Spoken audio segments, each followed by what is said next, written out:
Ya, pifaliana indray no iarabako anao amin'ny anaran'i Jesosy eto amin'ity fandaharana ity.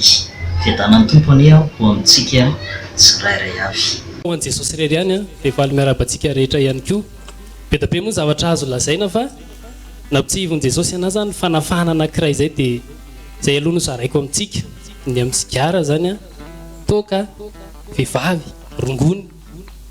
Tena rehefa ampitsihivon'i Jesosy ilay izy dia tena tsapako mihitsy ny fanafana be sy ny lanjan'ilay izy zany. Fa za zany taloha foka sigara be tsy mamenatra anahy milaza an'ilay satria ny ainako foka rongony dia nijangajanga ilay sigara aloha nanomboako azy. Za zany taloha tena raha vao tsy mahita sigara dia mety eritreretintsika mihitsy zany fa ny eritreretintsika mety hoe ny adala ihany no mitsindroka.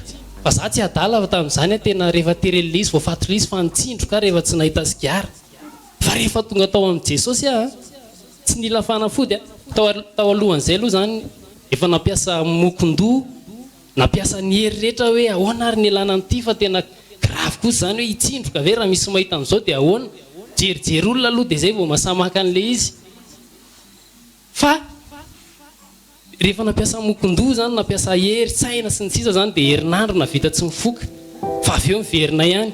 Nampiasa mokon-doha indray dia ray volana mahavita tsy mifoka fa tafalatsaka ihany. Fa rehefa niona tamin'i Jesosy indray mandeha tsy miverina, tsy mokon-doha, tsy hery, tonga dia mandraky ity ny androany. Dia voninahitra ho anazy irery ihany aloha ny amin'izay.